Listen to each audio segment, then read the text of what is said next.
Di depan saya sudah ada Dewanto Purnomo. Ya, Terima kasih sudah hadir di sini. Kalau boleh tahu apa pekerjaan Anda? Jual boneka, Pak. Sebesar ini masih main boneka.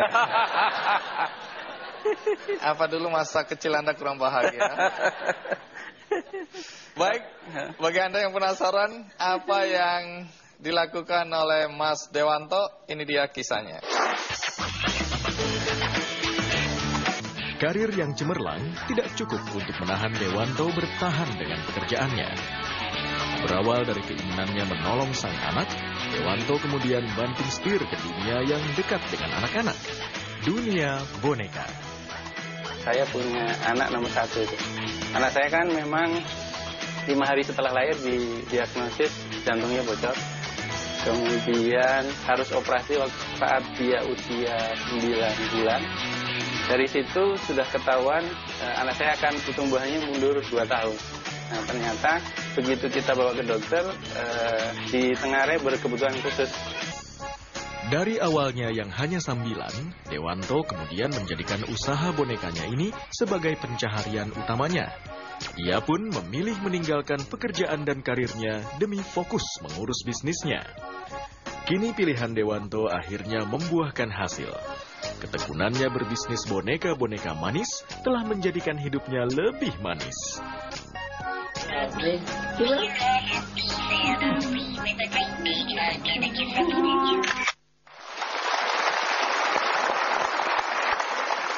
Anda pernah menjadi karyawan di kantor selama 16 tahun. Ya, kelamaan, Bang.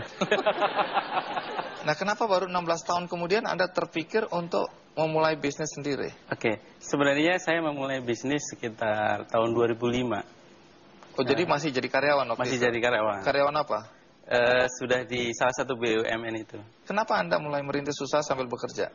Pada saat gaji saya tidak cukup, saya waktu itu punya 4 sahabat gitu. Sudah terserang apa itu Pak, pusing-pusing. Kemudian nggak betah di kantor gitu. Itu artinya sudah terserang virus wirausaha gitu. Dan saya mulai jadi jual mie ayam. Awal usaha saya tahun 2005. Dari 4 gerobak waktu itu bertambah satu jadi 17. Kebetulan saya ngambil salah satu franchisor gitu. Mie-nya cukup jadi handle 1, itu masalahnya 1, handle 17, masalahnya jadi 17 gitu ya. Sementara saya masih di kantor. Malam saya belanja ke pasar, apa itu? Pasar pagi gitu ya. Pagi harus ngantor, nah itu sering telat. Itu yang pusing-pusing. Iya, betul. Ya. Terus apa yang Anda lakukan? Dengar-dengar Anda pernah buka laundry kiloan gitu ya? Iya. Sukses atau gagal?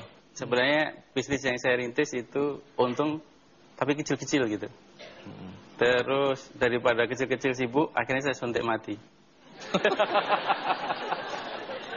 Awal tahun saya nyuntik mati 4 bisnis.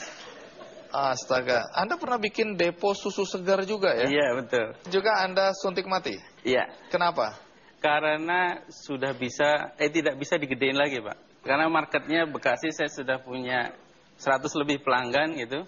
Begitu nambah pelanggan, selalu ada apa itu masalah untuk pengiriman. Oke, jadi akhirnya Anda tutup. Iya. Terus bagaimana ceritanya sampai milih boneka? Kebetulan waktu saya jadi tukang kredit sebenarnya Pak, saya di BUMN itu punya klien yang pengusaha boneka. Di apa itu pabriknya itu ada tulisan besar gitu yang membuat saya jadi tertarik. Bunyinya kurang lebih begini Pak. Selama wanita masih bisa hamil, bisnis boneka menjadi bisnis kami.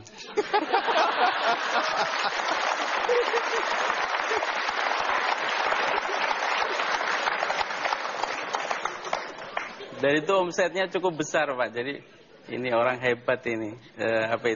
Bisa menangkap peluang yang luar biasa gitu. Nah, apa kelebihan Anda dalam memasarkan boneka ini? Karena banyak juga perusahaan boneka yang mati. Tapi kenapa Anda bisa sukses? Waktu 2008 itu ketemu bukunya Robert G. Allen bahwa ternyata ada 4 gunung kekayaan yang selama ini saya nggak tahu. Ada bisnis, properti, investasi, sama internet. Dari 3 hal itu, yang 3 saya tahu, tapi internet saya nggak tahu. Jadi saya sempatkan kalau istilah teman-teman di komunitas saya itu investasi leher ke atas gitu. Apa itu? Ikut seminar, workshop, baca buku dan sebagainya. Kemudian di sana saya dikasih tahu bahwa market di internet itu sebenarnya terukur. Kendala saya jualan susu tadi yang nggak bisa dibesarkan bisnisnya. Begitu saya ada order dari Jakarta gitu, pernah ada yang telepon dari kota-kota besar, kami nggak bisa supply gitu. Tapi boneka mau 1 kontainer sekarang bisa, Pak. Oke. Siapa yang biasa beli boneka-boneka Anda ini? Jadi saya menyediakan teman-teman atau orang-orang yang ingin mengirim boneka. Misalnya ada kejadian menarik, ada dari Freeport gitu, ada bapak yang kerja di sana, anaknya ada di Medan, anaknya ulang tahun 3 hari lagi. Malam-malam beliau telepon, pokoknya 3 hari harus sampai Medan. Nggak peduli harga boneka berapa, biaya kirim berapa, malam ini saya transfer. Jadi kami malam-malam packing, pagi segera dikirim. Seperti itu. Jadi kalau model dari boneka ini bisa dipesan modelnya atau Anda sudah punya model-model sendiri? Ya, ada 2. Kalau boneka yang saya pajang di website, itu berarti saya ready stock di rumah. Yang kedua, yang boneka promosi. Ini pasarnya cukup besar. Mereka biasanya pesan dalam jumlah banyak. Kita yang menerjemahkan gambar dari dia gitu. Dan biasanya waktunya mepet. Nah, apa enaknya punya usaha sendiri dibandingkan jadi karyawan?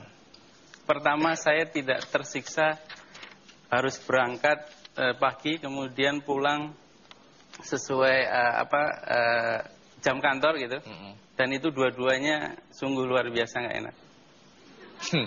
Sungguh luar biasa nggak enak. Sekarang iya, ini? Saya bisa ngatur sendiri, saya punya target gitu. Kalau tim saya sudah ngerjain, ya saya tinggal kalau di boneka tinggal cek rekening karena operasional istri saya yang handle. Kemudian kalau ke kantor ya saya nyesuaiin jadwalnya.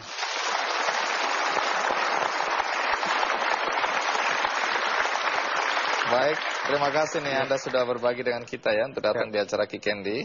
Sebelum berakhir, mohon maaf Bang. Waduh, boneka ini. Boneka khusus yang dipersembahkan untuk Bang Adi. Dan ini versi saya, Bang. Kelihatannya saya malas bukanya nih. Saya nggak siap kalau ada kejutan-kejutan itu.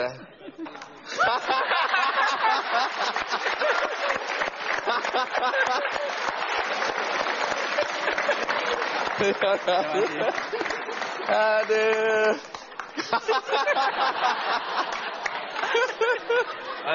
Aduh. Ikuti terus Kick Andy.